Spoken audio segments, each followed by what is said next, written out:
Salam alaikum mes chers développeurs, dont on va voir la couche web, c'est-à-dire le Spring MVC. On va traiter les requêtes des clients, mais pour utiliser la couche web, on va préparer tout d'abord une couche service. Donc on va créer un service dans le package service.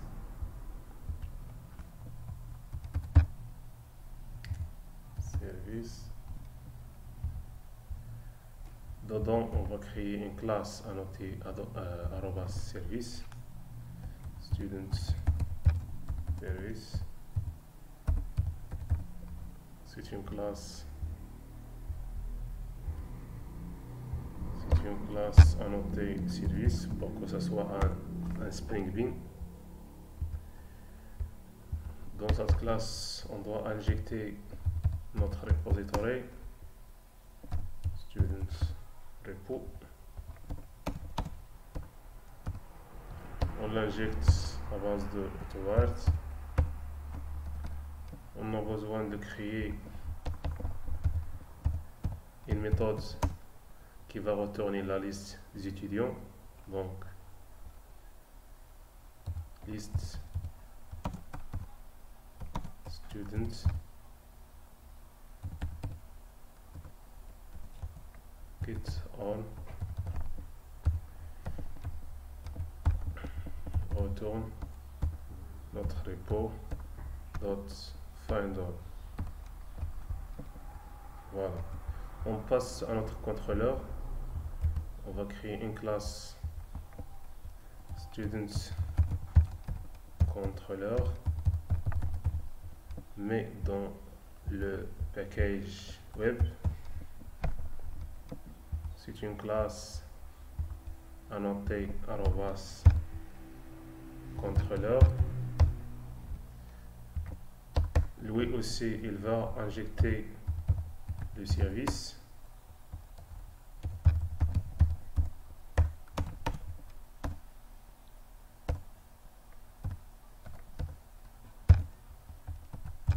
Pour l'injecter, on va créer une méthode index public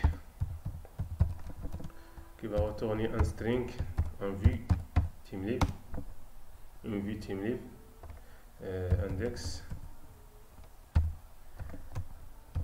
retourne une vue index.html. Pas besoin de spécifier l'extension. L'URL de cette méthode, c'est la racine. Dans notre site, on va passer une liste des utilisateurs, une liste des étudiants à cette vue en utilisant le model, l'objet model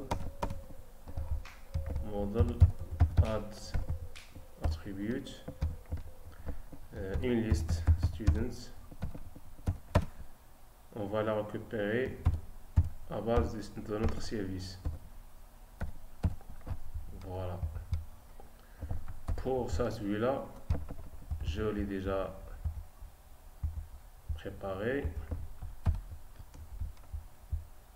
Voilà, on va la copier dans ressources template.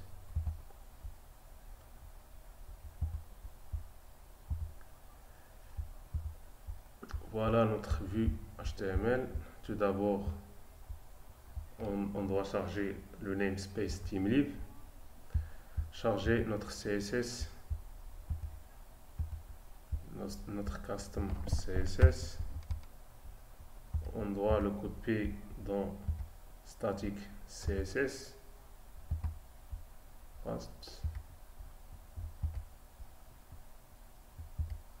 On doit faire un lien vers notre CSS, link, style sheet, th, le namespace de TeamLib, href,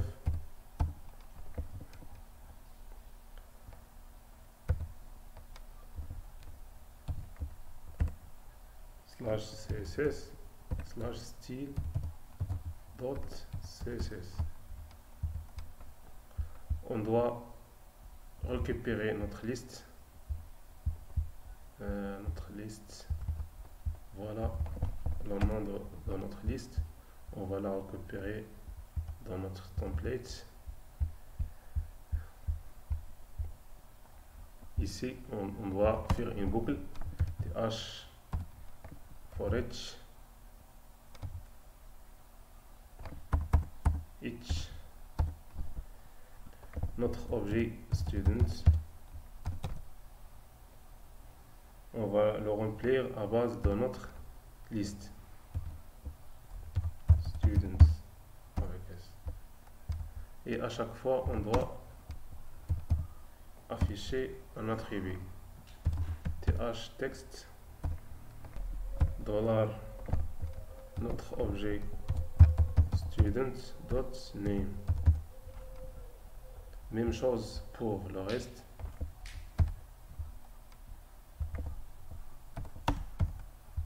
C'est l'email. Même chose pour l'adresse et le téléphone. Adresse, téléphone.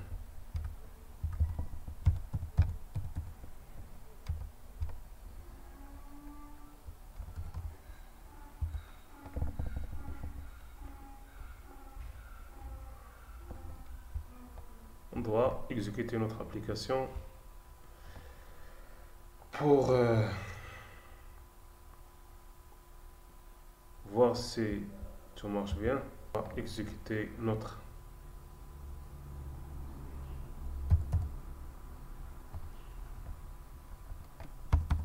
« 90. Voilà notre première page qui affiche la liste des étudiants. La prochaine partie, c'est d'ajouter un nouveau étudiant. Donc, on doit modifier le lien de cet bouton. Voilà. Le lien de cet bouton, il est là. href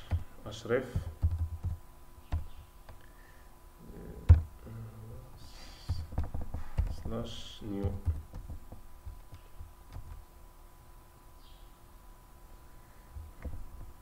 On va créer cette route là dans notre contrôleur.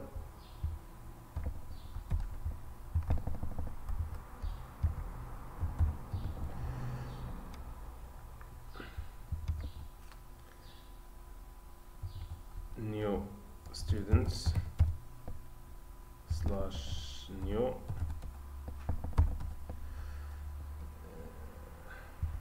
students. On va passer un objet vide à notre formulaire.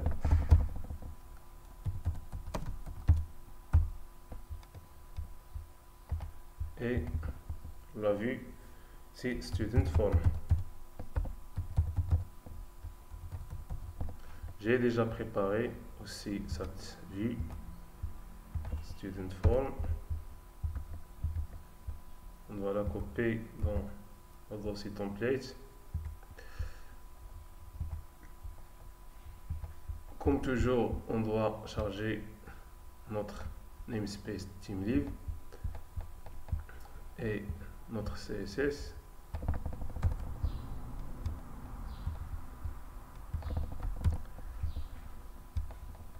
Dans notre formulaire, on doit le relier avec notre objet. C'est th object. Notre objet, il s'appelle student. L'action, c'est th action. C'est /save. Les inputs, ils doivent être en correspondance avec les attributs. th field étoile le nom de l'attribut.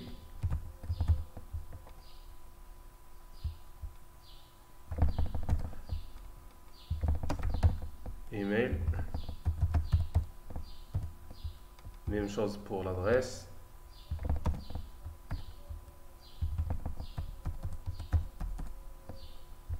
Et pour le téléphone.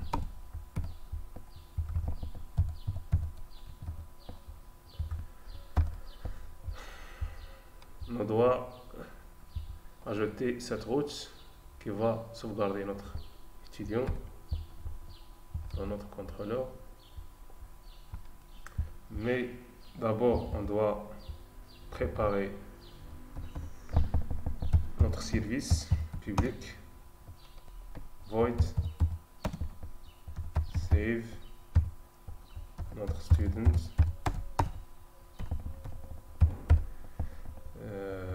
Notre repo .save notre student.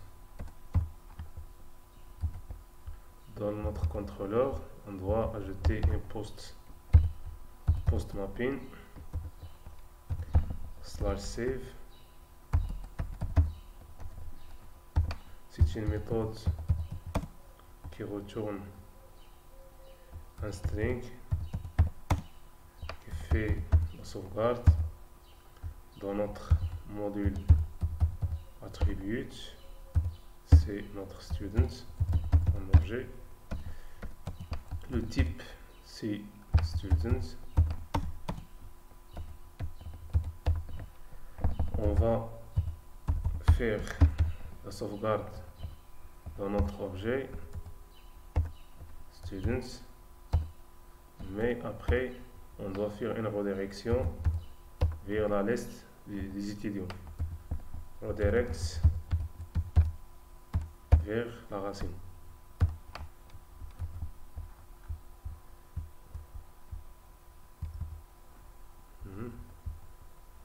On doit tester là.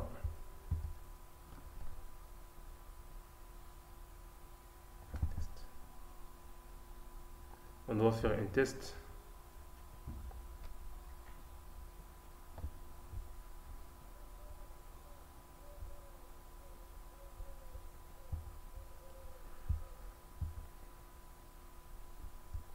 Ajouter un étudiant. Fond, par exemple. Méthode not allowed. Méthode not allowed. Oui. Méthode post.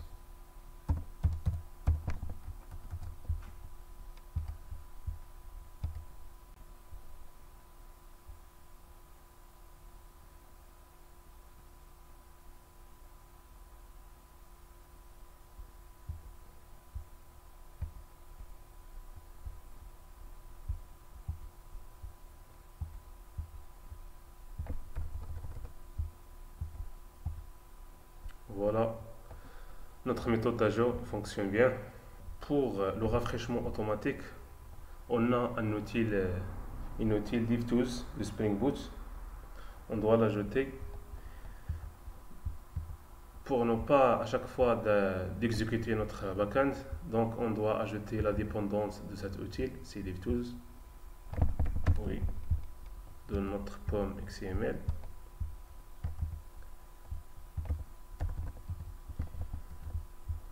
Charger la dépendance. Aussi, on doit désactiver le cache Hibernate.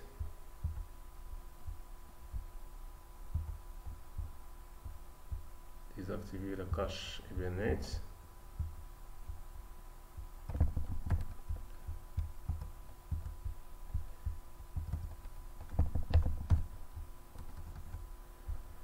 Aussi, on doit faire une petite configuration ici dans le compiler build le project automatically, c'est déjà fait chez moi, et faire un CTRL SHIFT A pour modifier le enregistrer et cocher cette case à cocher, compile automake allow when up running. Maintenant, quand vous faites une modification, le contexte de Spring va réactualiser automatiquement. Par exemple,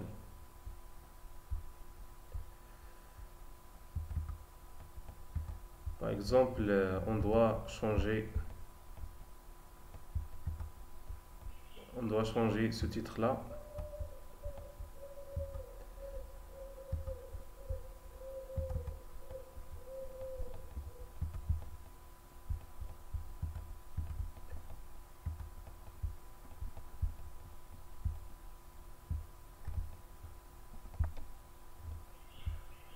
On doit ajouter par exemple deux points. On fait un save.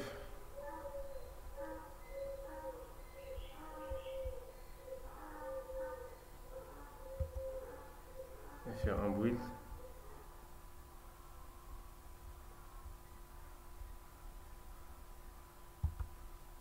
En actualisant notre page dans nos navigateurs, voilà, et le contexte de Spring est actualisé automatiquement. Merci pour cette partie. Dans la prochaine partie, on doit faire implémenter la modification et la suppression d'un étudiant. Merci beaucoup.